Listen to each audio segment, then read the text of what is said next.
A junção do rock, do pop, do jazz e até da música étnica com grandes orquestras. A partir de agora em Altos Plays Sinfônicos.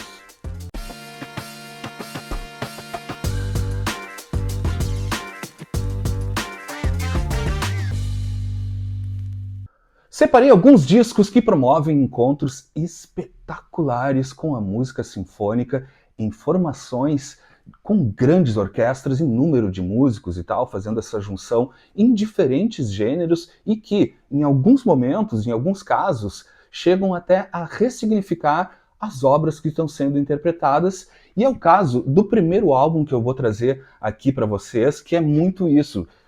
O álbum totalmente ressignificou a obra desse artista de uma maneira surpreendente. Eu estou falando deste álbum aqui, Gustavo Cerati, 14 episódios sinfônicos, ao vivo no Auditório Nacional do México, gravado em fevereiro de 2002, ainda com essa capa aqui, que eu já começo pela capa, que eu achei muito bonita. Então tá aqui 14 episódios sinfônicos do Gustavo Cerati. Deixa eu já mostrar a contracapa aqui. Ele foi lançado, esse disco ele foi lançado ano passado, tá? Ele faz parte da turnê de um álbum que o Cerati lançou em 2001, chamado 11 Episódios Sinfônicos, né? Que também foi gravado ao vivo num grande teatro, né? No Teatro Avenida, na Argentina, onde ele interpretou 11 temas, tá? Tanto da carreira solo como do Soda Stereo, eu já vou contar isso para vocês. E ano passado saiu essa edição especial de um show dessa turnê, trazendo então mais 3 músicas, né? 14, né? 14 episódios sinfônicos do Gustavo Cerati, com uma orquestra gigantesca, com mais de 40 músicos, e eu já começo dizendo para vocês, esse aqui para mim já é um dos grandes achados, né? Uma das grandes aquisições do ano. Eu estava desde o ano passado, quando eu vi que tinha saído esse álbum, eu já estava louco para comprar, só que enfim, só foi possível há pouco tempo, rolou uma promoção, obrigado Maleta Discos, e foi possível então eu adquirir esse álbum que eu estava já namorando há muito tempo, e já digo para vocês, tem nas plataformas de streaming e é como eu estava consumindo ele até chegar à edição física aqui, e digo para vocês, o som, já começo dizendo que o som que tem esse play e também nas plataformas está muito bom, o som é incrível, ele te coloca literalmente dentro da casa de shows, né, dentro do teatro, tu te sente realmente de frente para a orquestra, assim, ele tem um som assim, espetacular, muito bem gravado. E aqui então chegou esse disco, como eu falei, ele vem a partir de uma turnê, né? O Gustavo Cerati, ele já estava em carreira solo, já tinha saído do Soda Stereo, e em 2001 ele lançou um álbum 11 episódios sinfônicos, ele apenas como crooner, cantando com uma super formação de orquestra. E o legal é o seguinte, eu sou realmente um ótimo exemplo para falar sobre isso, porque eu não chego a ser de maneira alguma um grande fã assim, do Soda Stereo, né, da banda que ele tinha, principalmente ali nos anos 80, e da carreira solo dele também eu tenho algumas restrições, mas digo para vocês, é muito mais pela época, provavelmente, né, ali as gravações do Soda Stereo nunca bateu, assim, não me atraem muito e tal, mas sempre, e da carreira solo também, em alguns momentos eu acho as gravações, assim, ele peca pela época ali, né, o final dos anos 80, início dos anos 90, com uma sonoridade ali da época que não me agradou muito e tal, assim, mas de alguma maneira eu escutava, eu tenho até uns 2 discos solo dele, assim, que eu gosto, acho bom, acho até melhor do que Soda Stereo, desculpa aí fãs do Soda Stereo, mas realmente eu nunca fui um grande fã da banda, assim, mas o que acontece nesse álbum aqui é que ele acaba focando numa coisa que eu já identificava, porque são canções que tu vê que são muito boas, mas que peca às vezes pela gravação, pela escolha de timbres, pelo excesso de camadas, né, na mixagem, né, muitos overdubs e tal, o que de alguma maneira até é uma característica assim, do rock e do pop argentino. Então aqui, lá em 2001, né, quando ele lançou o 11 episódios sinfônicos, e aqui no 14 episódios sinfônicos, né, onde ele acrescenta mais algumas músicas, o bacana é exatamente essa desconstrução, ele ressignifica realmente toda a obra do Soda Stereo, e daí tu vê que realmente ele era muito foda, assim, na melodia, tem melodias incríveis, as letras muito boas e tal. Deixa eu já pegar aqui, porque também tem dentro do disco, é um disco super bonito, então essa edição aqui que saiu ano passado, tá? É um álbum duplo, né, que foi editado pela Sony Argentina, e aqui vem então na parte interna, junto com o disco 1, aqui, esse cartaz não, esse encarte, né, aqui da parte interna do disco 1, do disco 2 também, super bonito, super caprichado, com informações super detalhadas aqui e tal. Também aqui, deixa eu mostrar o play para vocês, ele não tem muita diferença assim nos labels, né? Como eu disse, então ele foi editado pela Sony Argentina, aqui o disco 1, pá, aqui com o label, disco 2, vamos aqui para o disco 2 com o lado 3, o lado 3, tem que dar uma limpadinha ali, e o lado 4, então tá aqui, super bacana e super recomendo, assim, como eu estava dizendo, eu sou um ótimo exemplo, assim, quando eu ouvi os 11 episódios sinfônicos, já me bateu de uma forma diferente toda a concepção musical dele, realmente é impressionante a qualidade melódica, né? O que se comprova pelos próprios arranjos. Aqui tem uma orquestra enorme e torna a música assim de uma grandiosidade espetacular. Como eu disse para você, esse aqui já é das grandes aquisições desse ano. Assim, eu realmente estava super afim desse disco, porque eu já imaginava, se no streaming já estava um baita som, quando chegou o play, eu vi e disse, meu, isso aqui é um absurdo sonoro, uma maravilha, assim. Então já fica a dica aí para vocês, recomendo pelo menos a audição, ou então se tu conseguir por um bom preço, ou em alguma promoção esse disco, ele costuma ser um pouco caro e tal, mas como eu disse, felizmente rolou uma promoção e eu pude fazer a compra então desse play aqui, e é muito legal. No repertório, inclusive teve uma certa polêmica na época, assim, porque o Cerati ele estava mexendo com o próprio vespeiro, digamos assim, né, porque Soda Stereo é praticamente uma religião na Argentina, e quando ele lançou os 11 episódios sinfônicos, os fãs meio que viraram a cara, assim, dizendo, como assim, tu tá mexendo em obras do Soda Stereo e tal, assim, mas no final das contas, num primeiro momento teve todo um estranhamento, assim, por trazer arranjos diferentes e tal, umas novas interpretações e tal, das músicas. Os fãs não gostaram no primeiro momento, mas depois ele foi conquistando, e inclusive muitos fãs acabaram preferindo algumas versões que estão nos episódios sinfônicos do que nos álbuns originais. Então, assim, ele primeiro mexeu nesse vespeiro, deu uma grande polêmica assim, na Argentina, ele teve que, inclusive, ir a público se desculpar, explicando que era apenas umas releituras, que ele não estava querendo competir com as obras do Soda Stereo e tal, ou com as próprias obras da carreira solo. Aqui traz também algumas canções, né, no original, né, dos 11 episódios sinfônicos, das 11 músicas, 7 eram do Soda Stereo e as outras também já eram da carreira solo dele, e nesse aqui então ele traz mais algumas da carreira solo, inclusive recomendo para vocês a audição de uma das minhas prediletas, que se chama Lisa, é uma música belíssima, super linda, que eu já era apaixonado, que é do primeiro álbum solo do Gustavo Cerati, que é muito bom por sinal, e aqui com orquestra, realmente, nesse álbum ele ressignificou toda a obra do Soda Stereo e também a própria carreira solo, então fica aqui uma super recomendação para tu conhecer esse universo musical do grande ícone do rock e do pop argentino, Gustavo Cerati. E saindo da Argentina, vamos direto para Bristol, na Inglaterra. Estou falando dessa turminha aqui. Portishead com Roseland, New York City Live, lançado em 1998. Tá aqui a capa, né, que já entrega aqui uma super formação de orquestra aqui. Apresenta também aqui, pá. Apresenta então ao vivo, né, com orquestra em Nova York, com canções, né, dos dois primeiros álbuns, né, dos álbuns de 94 e 97 do Portishead, que de alguma forma, né, já nos primeiros álbuns eles já tem um flerte assim com algumas orquestrações e tal, já tem uma caminha de cordas aqui ou ali, também participação de algumas formações um pouco mais reduzidas de orquestra. Aqui eles estão acompanhados de uma orquestra com 35 músicos, então, ao vivo em Nova York, neste álbum que é duplo. Deixa eu mostrar um deles aqui para vocês, porque repete o label em todos eles.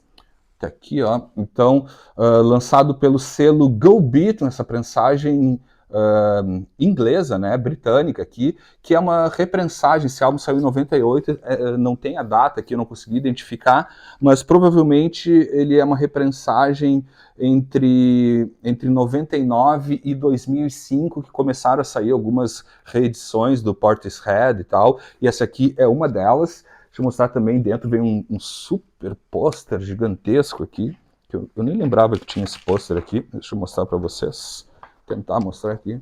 Super bacana, de repente até já vai para minha parede aqui. Eu estava pensando nisso agora. Aqui, de um lado assim, super bonito. E aqui também o outro lado, então, desse álbum, então, dessa super banda, assim, né, que dali que traz essa mistura de muitos elementos, inclusive sinfônicos, junto com ambiências eletrônicas e vocais super lindos da minha amada Beth Gibbons e tal. E aqui, nesse álbum, o que faz dele também um super encontro, assim, de novo, não é uma grande novidade dentro da obra do Portishead trabalhar com orquestras, mas tem aqui algumas diferenças em relação a alguns arranjos que aparecem no álbum, porque aqui primeiro, é uma orquestra muito maior, né, do que as que gravaram em algumas partes nos álbuns, e aqui eles colocam também a orquestra mais para frente, né, mais na cara, assim, então ele ganha, assim, nos arranjos ao vivo, momentos que a orquestra ela fica assim, talvez ele traz um pouco mais de tensão, fica mais tenso, mais dramático, né? Essa sonoridade que já tem esse tipo de sentimento, pelo menos para mim, assim, dentro do Portishead. Então aqui ele eleva muito mais essa coisa dramática, assim, que tem na obra do Portishead, né? Então são super bem arranjados, a gravação também é muito boa, não chega assim em muitos momentos, assim, não são grandes, eles não estão reelaborando a obra e tal, ou tentando ressignificar. Os arranjos em alguns momentos são muito parecidos, mas como eu disse, aqui com muito mais integrantes, né? Então o que torna a orquestração com muito mais força. E é muito lindo também, é uma maneira super diferente de tu poder conhecer a obra, né, as primeiras obras do Portishead, porque aqui então eles interpretam músicas dos 2 primeiros álbuns, nesse show então aqui gravado no teatro em Roseland, New York City, em 1998 também. Isso aqui também tu encontra nas plataformas digitais se tu ficar curioso ou curiosa, porque realmente, aqui na real eu recomendo a audição de todos aqui, e esse aqui também fica aí como uma super recomendação para tu sacar um pouco de como que foi essa mistura, assim, do pop, do pop eletrônico, desse trip hop, né, como chamam, do Portishead, com uma grande formação, então, com mais de 35 músicos de orquestra junto com a banda, então criam camadas diferentes, assim, vai dando um clima, assim, tu realmente, cara, termina para mim, pelo menos, eu termino a audição desse álbum, assim, eu já tô respirando diferente. Então, para vocês também respirarem diferente, fica essa super recomendação dessa beleza sonora do Portishead. Agora eu vou pesar um pouquinho mais a agulha para trazer o encontro da música sinfônica, das orquestras, junto com o jazz rock ou jazz fusion, como você preferir, nesse super clássico do gênero aqui, então. Mahavishnu Orchestra, com o álbum Apocalypse, lançado em 1974, junto com a The London Symphony Orchestra, regida aqui pelo Michael Tilson Thomas. Aqui uma capa também sensacional. Aqui a contracapa da turminha, super bacana, assim, de novo, né? Que fala em capa bonita, hein? Eu adoro essa capa, adoro essa banda aqui. Aqui a gente está falando do 4º álbum, né? Do Mahavishnu Orchestra, né? Liderado aí pelo grande guitarrista, o John McLaughlin. Deixa eu mostrar a parte interna para vocês. Essa daqui é uma edição brasileira, uma edição nacional, que foi editada em 1978. Então essa aqui é, na verdade, a segunda prensagem desse álbum no Brasil. Ele teve uma primeira prensagem original em 1974 e depois ainda fizeram mais uma segunda prensagem, então, que saiu em 1978, que é, então, esse aqui é o quarto álbum do Mahavishnu Orchestra. Aqui também tem um detalhe, antes de falar de outros detalhes super importantes e que traz um diferencial impressionante para esse álbum aqui. Também é um momento de transição na banda, né? Tem a chegada de novos e geniais integrantes, né? Entre eles o Jean-Luc Potry, né? No violino, um super violinista, então ele está integrando a banda nesse momento também. E também chega a maravilhosa tecladista, a Gail Moran, né? Vinda aí da banda do Chick Corea, que era marido dela, inclusive, né? Do Return to Forever. Então chega na banda então um violonista, né?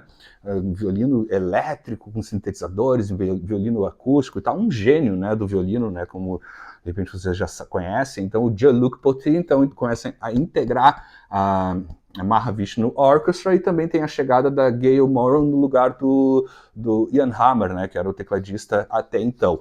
E aqui tinha tudo, na verdade, assim, para quem já conhece a obra, né, do Mahavishnu Orchestra, é essa coisa do jazz rock, do jazz fusion, super complexo, né, por momentos né, tem muito virtuosismo, tem momentos super pesados também, uma massa sonora, assim, só a própria Mahavishnu Orchestra já é uma grande massa sonora, assim, com músicos de alta performance e tal, e eu acho assim, eu acho que muitas pessoas, assim, quando viram, assim, que eles iam gravar com uma orquestra, num primeiro momento tu pensa, cara, tem tudo para não dar muito certo, não, porque já é um conjunto que já traz muitos elementos, e tu colocar nisso uma grande orquestra, né, que é uma formação também super grande, com mais de 40, 50 músicos da Orquestra Sinfônica de Londres, né, então num primeiro momento tu fica pensando, cara, vai dar alguma coisa estranha, assim, só que não, eles fazem algo sensacional, e tem alguns motivos que ajudaram e muito a principalmente não embolar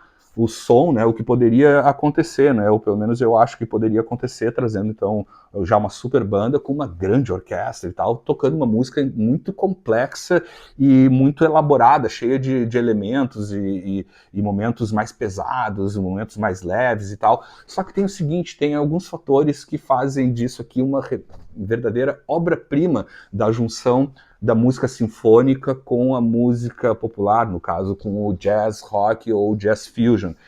Primeiro, ele foi gravado nos estúdios, no Air Studios em Londres, estúdio que pertencia, né, ele já faleceu infelizmente, ao George Martin. E tem mais. Eles não só gravaram no estúdio, que é um dos melhores estúdios para gravar, até hoje, né, um dos melhores estúdios de gravações, tanto para grandes orquestras como para música pop, para o rock, enfim, uma das grandes casas de gravações no mundo é até hoje o Air Studios do George Martin, hoje pertence ao filho, né, o Gilles Martin. E não só isso, nesse álbum ele é produzido pelo George Martin, que é a melhor pessoa para fazer esse equilíbrio, né? Um ótimo produtor que já trabalhou com os Beatles, fazendo esse blend, né? Esse crossover da música já com os Beatles, né? Música em alguns momentos da música sinfônica junto com o rock e tal. Então ele era a pessoa certa para organizar isso. Então ele foi o produtor. Esse álbum é produzido, então ele tem todo o olhar e cuidado desse mestre que era o George Martin. E tem mais, o George Martin ainda traz junto com ele um dos maiores, na verdade, engenheiros de áudio da história da música. Estou falando do grande Geoff Emerick, que foi responsável ali por obras como Revolver dos Beatles, como Sgt. Pepper's, enfim, o Abbey Road e tal, que inclusive eu tive a super felicidade de conviver uma semana com o Geoff Emerick, e entre os papos, inclusive, eu me lembro muito nitidamente disso. Eu estava conversando com ele em algum momento, assim, perguntando, além dos Beatles, né, que outro, né, porque ele trabalhou não só com George Martin, mas com outros produtores também, para saber dele, assim, cara, que obras, né, que outras obras, assim, tu destaca na tua carreira, assim. Uma delas, ele falou que foi trabalhar nesse quebra-cabeça que foi para montar a engenharia desse álbum aqui. Então, o próprio Geoff Emerick destacava isso aqui como um dos grandes álbuns que ele ajudou a produzir, além dos Zombies, né, que ele falou, ele deu dois exemplos, assim, para mim, fora dos Beatles, tem também o Jeff Beck, que ele também gravou e tal, mas o Mahavishnu e os Zombies também são obras que ele tinha gostado muito de trabalhar, e aqui realmente precisava de uma super engenharia de som, porque a gente está falando de novo do encontro de uma banda que já é muito grande e tem uma massa sonora, junto com uma grande orquestra, e tudo isso numa mesma sala de estúdio. Então precisava de um grande mestre como o Geoff Emerick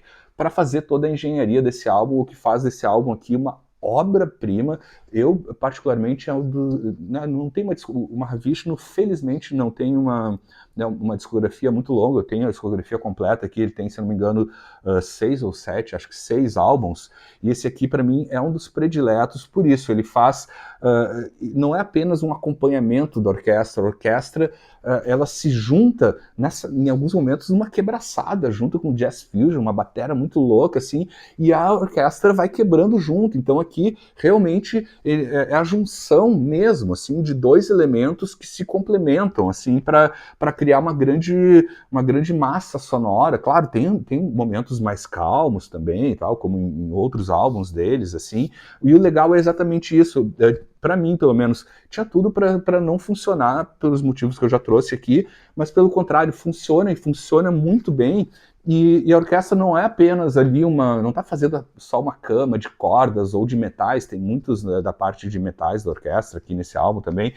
Ela realmente conversa junto com a banda e torna, então, algo super único e super inusitado para quem, como eu, assim, esperava, assim, tipo, cara, isso não vai dar certo. Pelo contrário, deu muito certo, gerou um grande álbum, e de novo, tem ainda a produção do George Martin e a engenharia do Geoff Emerick, gravado no Air Studios em Londres. Então fica a dica aqui de uma super obra-prima, de uma junção super inusitada, então, do Jazz Fusion, que é complicado, junto com uma grande orquestra, mas o resultado é excelente. Se tu gosta desse gênero musical e não conhece ainda esse disco, fica a dica, então, para conferir Mahavishnu Orchestra. E para finalizar esse nosso passeio sinfônico aqui no Altos Plays, eu trago para vocês agora um encontro do Oriente com o Ocidente, neste álbum lindo e maravilhoso aqui, do Ravi Shankar e André Previn, com o concerto For Sitar and Orchestra, lançado em 1971. De novo, também aqui um ótimo exemplo de capa maravilhosa aqui do grande mestre da música clássica indiana, né, do Ravi Shankar, que aparece aqui ele na capa, e na contracapa também super bonita, tá aqui o André Previn, realmente desculpa quem souber a pronúncia certa e me corrija, por favor, que também aqui, então, maestro, né, isso aqui foi gravado em 1971, o André, ele regeu, e aqui também mais um exemplo, assim como no Mahavishnu Orchestra, aqui quem acompanha essa gravação aqui é a Orquestra Sinfônica de Londres também, né, a London Symphony Orchestra, que o André, ele era o regente entre 1968 e 1979, então foi um cara que ficou muito tempo à frente, né, o maestro principal aí da London Symphony Orchestra, que também a carreira dele, ele já vem da música erudita e tal, mas ele também já conversava,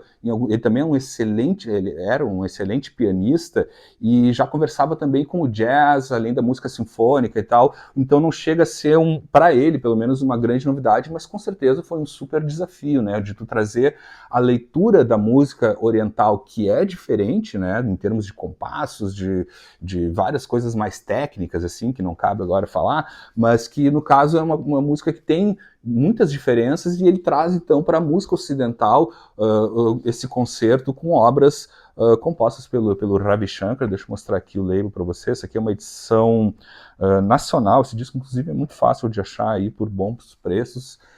Aqui, então, que saiu pela EMI, né, e também pelo selo o Angel Records, né, que é um selo que também trabalha muito com a música erudita. Essa aqui é uma prensagem brasileira que saiu em 1985, então aqui também uma coisa super diferente dentro desse universo da música sinfônica. trabalhando de certa forma com a música étnica, né, com a música tradicional indiana, né, a música clássica aqui, principalmente vindo do Ravi Shankar, mas a música conhecida como música hindustani, né, que é a música feita no norte da Índia, que trabalha mais esses instrumentos de cordas, de cítara, por exemplo, que é o instrumento desse grande e maior mestre desse instrumento e quem ajudou a popularizar, então, a música indiana no Ocidente foi o próprio Ravi Shankar, e em 1971, então, fizeram essa gravação aqui com uma peça, então, composta pelo Ravi Shankar, fazendo essa conversa com a música ocidental e se torna um crossover, pelo menos eu acho muito legal, super lindo. Deixa eu trazer também, isso se repetiu depois num outro álbum aqui do Ravi Shankar, também com a London Symphony Orchestra, que é junto com daí já com outro maestro, né, com o Zubin Mehta. Também fica a dica aqui, também esse disco também faz essa conversa com a música erudita, né, com a música das grandes orquestras, mas esse aqui fica como uma grande recomendação, então, para vocês, fazendo, então, esse blend, né, fica super, super bacana, trazendo esses temperos da música indiana junto com a música ocidental, também uma obra super bonita, recomendo, né, se tu não conhece ainda, já de repente já pode ter escutado os álbuns, né, de música clássica indiana do Ravi Shankar, mas aqui então tem uma conversa muito legal e muito bem feita do Ravi Shankar junto com o maestro André Previn, nessa obra, então, junto com a London Symphony Orchestra, terminando aqui essa nossa viagem pelas obras musicais que tiveram participações de grandes orquestras, de grandes formações orquestrais, misturando, então, fazendo esse crossover da música sinfônica com diferentes gêneros. Espero que vocês tenham gostado, e também fica sempre aquela dica, né? Se tu lembrou de outras obras, pô, a gente sabe, tem outras grandes obras no rock, principalmente, onde fazem esses encontros com a música sinfônica.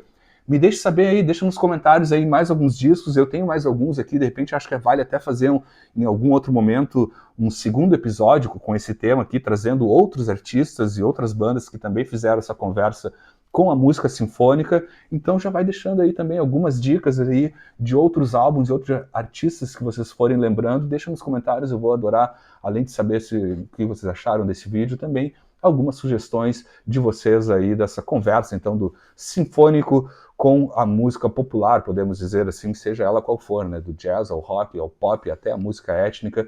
Fica uma mistura, pelo menos eu acho, super interessante. Fica aqui realmente, como sempre, dicas para vocês conhecerem ou para redescobrirem algumas obras. Então, nos vemos a qualquer momento em mais um episódio aqui em Altos Plays.